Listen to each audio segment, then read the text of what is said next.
Welcome to Defeat Your Cravings, hosted by Dr. Glenn Livingston, PhD.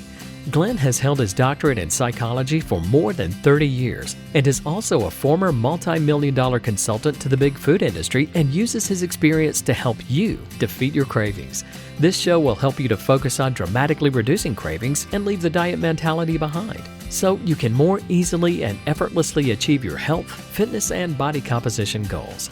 Please remember, no doctor-patient relationship is created via this show, and you are responsible for confirming any changes to your diet, health, or psychological routines with an appropriately licensed professional before implementing them.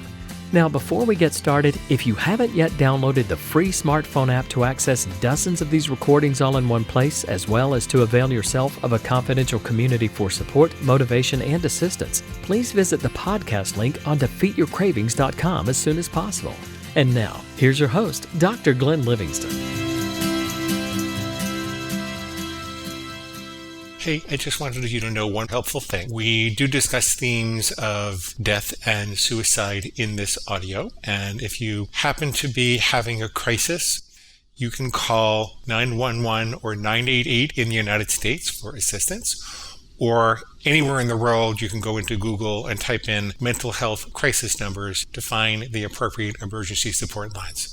You can also walk into your local emergency room. They almost always have someone on staff to evaluate you and get you to the appropriate resources. Hey, it's Glenn with one more little intro just to let you know that we decided to bleep out the name of the movie that my old patient discussed in this had recommended. The reason for that was to preserve his confidentiality. Hey, this is Dr. Howie Jacobson of AskHowie.com with Dr. Glenn Livingston of DefeatYourCravings.com, and neither of us are medical doctors, by the way. We're the PhD type. That's true. I want to tell you a story that I just heard and then pose a question and talk about it and get your thoughts. Okay. So you and I are old enough to remember the Rolling Stones. Absolutely. So one of their hit songs in the late 60s was Let's Spend the Night Together. Mm-hmm. And the story I want to tell is when they came to America to play the Ed Sullivan Show, contractually, they had to sing the two songs on their 45 RPM, the little album. You had one song on one side and one song on the other side.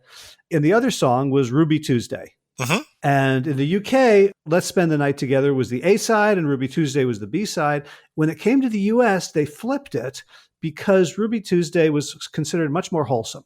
Like, let's spend the night together was very risque for American audiences at the time. So, but they were going to play these songs on the Ed Sullivan Show, and Ed and his network lawyers said, you can't use those words. You have to change it to let's spend some time together. Okay. The Stones were the bad boys, right? The defiant troublemakers. The Beatles were the lovable mop tops. The Stones were the rebels. And so this went against everything they'd believed in. Earlier that year, they played a show at the London Palladium, which was like the UK equivalent of the Ed Sullivan Show, popular family hour. And at the end, all the acts from the whole show would stand up on stage and wave, and the audience would cheer. And Mick Jagger, the lead singer for the Rolling Stones, was like, we're not going to do that. That's BS. Everybody does that. I'm not going to conform to that. And it's a big scandal. But Ed Sullivan is Ed Sullivan. So they agree. They're going to sing, let's spend some time together. And they do. And for years afterwards, when Mick Jagger was asked about that or reminisced about it, he insisted that he and the band mumbled the words so you couldn't tell what they were. That was his act of rebellion. If he couldn't sing The Night, then he wasn't going to sing Sometime. And that's the story that he told. Unfortunately for Mick, it was captured on film and uploaded to YouTube. And if you watch it, you can clearly hear them singing, let's spend some time together. There's no lip reading necessary. It's very, very clear. Interesting. The only thing is that he and the bassist, Bill Wyman, are rolling their eyes so athletically. I wondered if they didn't fall over backwards. Every time they sang Sometime, They rolled their eyes to show what they felt about it. But what I wanted to talk about was like this feeling that Mick had, that he had to change the story because he was embarrassed at how his younger self had behaved. Like, I get that. Like, I can look back at times in my life where I felt like I acted out of integrity, or I was greedy, or thoughtless, or rude, or just nasty. And some part of me wants to rewrite the story, right? Yeah. To think about it differently. And of course, doing that kind of makes it very slippery. And it's kind of like, well, if I didn't do it then there's no guardrails to keep me from doing it again now. It's almost like, embracing the suck of that old situation, of how awful I feel thinking about it, how disappointed I am in my old self's behavior. And to be able to do so, though, not just as a thunderous Old Testament prophet critic, but also with compassion. And I know a lot of your work is about aiming for perfection, but forgiving yourself with dignity. And I'm wondering if you have any thoughts on the story or the concept that it brought up for me. I do. That's a wonderful story. I played in a rock and roll band when I was a kid, but we were never forced to hold off on our songs because actually two of the guys in the rock and roll band were church-going, really goody-goodies. And we actually couldn't sing some of the Rolling Stones songs because it mentioned the devil or something. But I had some experiences, particularly in my training as a doctor, which are hard to forgive myself for, or have been. I'll tell you a story. It's still hard to tell.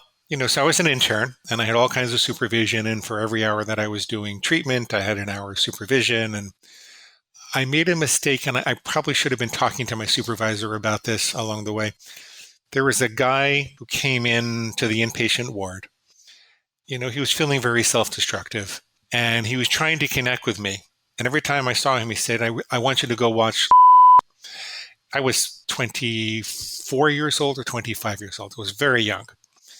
And I thought, this guy can't give me an assignment. I have the time I have with him, and I have to keep the boundary. And I can certainly ask him what he wants me to see and what characters does he identify with. And I kind of took that approach. And every time I saw him, he would say, but did you watch it yet? And I would say, well, tell me why that's important to you. And what does it mean to you? Why is that movie so critical for you? He made a suicide attempt. And he was okay. But I thought to myself, and my supervisor kind of said when I finally talked to him about it, he said, well, why didn't you watch?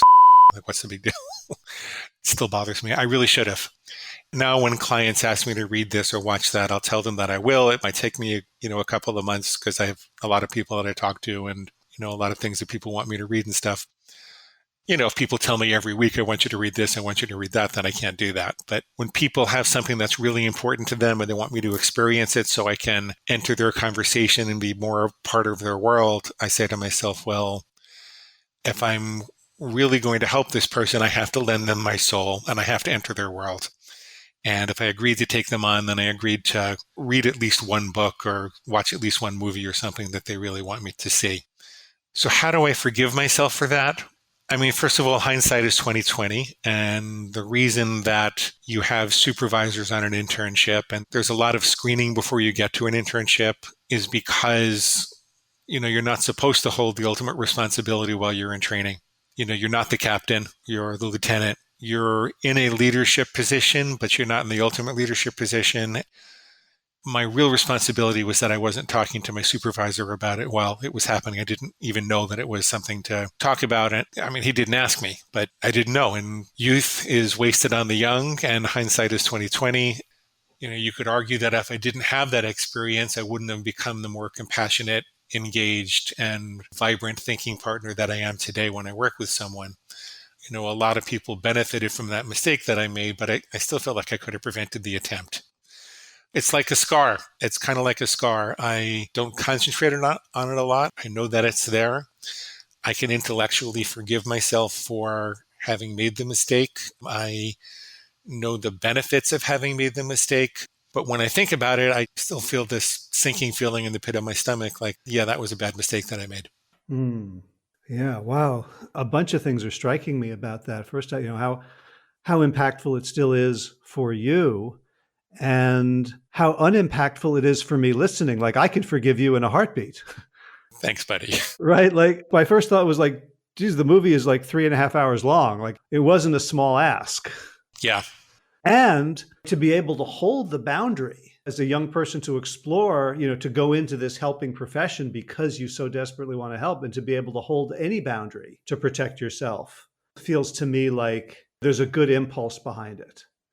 And yet, so I'm really struck by the difference between your internal experience of it, looking back, and in a hypothetical universe where this had happened to me, what you would say to me, or what you would be thinking about, like, oh, of course, you have no idea if this would have prevented the suicide attempt. Well, that's true too. I mean, I feel kind of confident in my mind that I could have, because of all the experiences I had since then, right? I've had the experience, and I don't treat suicidal people anymore. My life is not set up like that. I would hire supervisors, and I'd have all these peer mastermind sessions with other therapists, and I would have all this support to process everything that I was going through while I was treating all those suicidal people. I don't have that in my life right now. So unfortunately, I'm just a little concerned people listening to this could be in trouble, and I want them to get help. I'm not in a position to do that. I can talk to you about where to get help and how to find a good therapist. I'm not in a position to do that. So I'm a little worried talking about this. But for a long time, I kind of made it my business to help those people. And I know that people generally don't kill themselves if they feel like one other person in the world really understands them and is there for them. That was my cardinal principle while I was doing it. It kept me up a lot of nights. I watched a lot of movies. Did you know that then? I did not know that back then. I did not. No. Yeah. So it's so much easier for me to feel compassion for 24-year-old Glenn than it is for you in some ways. I do have compassion for myself at this point. Part of that is also recognizing that I can't fight the pain. Like the more I try to fight the pain about that, the worse it is. So whenever I talk about it, whenever I think about it, it's going to be painful. Same thing with my binging, right? Whenever I talk about or think about, I almost killed myself with binging, right? I was almost 300 pounds and my triglycerides were over 1,000. And the doctors were telling me I was going to have a heart attack by the time I was 40. And it's a long time ago, almost 20 years ago now. And, and I didn't kill myself, and I stopped before I got to that point, and I recovered and helped an awful lot of people. Not that I've never made a mistake since then. But when I think about it, it's not just an intellectual memory. It's a really painful scar. And I try not to focus on it unless I feel like something I can learn by, reflecting on what happened. It helps me to know that, yes, it's a painful memory. Yes, it probably will always be a painful memory when I look back on it. But, I've learned what I needed to learn to turn guilt into responsibility. I think that's the key, is have you learned what you need to learn from it? And have you changed your life in a way that takes responsibility and allows you to move on so you won't repeat the mistake? And that's what was involved in letting it go for me. It's like turning the guilt into responsibility and learning from it. And now when a client says to read a book or watch a movie, I read the book or watch a movie. And I take it really seriously. I think about their life, and I think about why this movie might be important to them, and I reflect something to them back about it. And what often happens, I do a lot of short-term work now, but I've got a few clients that work with me long-term. And what often happens is some of the scenes and stories and characters in the book or the movie become a theme for how to help that person going forward. I think I definitely turn guilt into responsibility. I think I'm a much better coach and therapist because of it. But it's always going to be painful when I think about those times. It's always going to be painful when I think about binging. And that's okay. That means I'm not using extra energy to fight those memories and thoughts. I'm allowing myself to have all my feelings. And I remind myself that by the way, thank you for all your loving and compassionate thoughts, by the way. That helps too. But I remind myself that I've done what's necessary to learn from it. I've changed myself as a person, as a coach and a therapist because of it. And now I'm going to go forward in the way that is better because of the experience. So that's what makes it possible for me to forgive myself. I think a lot of people think that when you forgive yourself, that means that the memory is really gone or the emotion about it is gone and you're not going to feel bad about it when you think about it. And I think that those types of expectations and thoughts prevent you from moving on. I think I've become a realist about life is not a pain-free experience, but if you fear your pain, then you also fear your joy. And you're also tying up your energy in the past rather than grieving your mistakes and moving forward in a wholesome and enthusiastic way. So that's what I think. That is wonderful. Did not expect to go so poignant from a story about the Stones on Ed Sullivan. I've been working on in my mind, at least, and sometimes on an outline, a trilogy of books that I wanted to write. It was called Triggers, Glitches, and Scars. And triggers and glitches I had, but scars I was not clear about until just now. Really? You helped me understand like where the scar fits in. It reminds me when I was in graduate school, I read a book called Forgive and Remember. And it was a study of how young surgeons were trained. And the idea was, based on the forgive and forget. Like there was just the opposite. Like every young surgeon is going to make mistakes. You can't train surgeons without killing people. You simply can't. There's no, maiming, debilitating, killing. If you want surgeons, that's the price you pay. And unfortunately, it gets paid disproportionately by people who can only afford to get their treatment in teaching hospitals.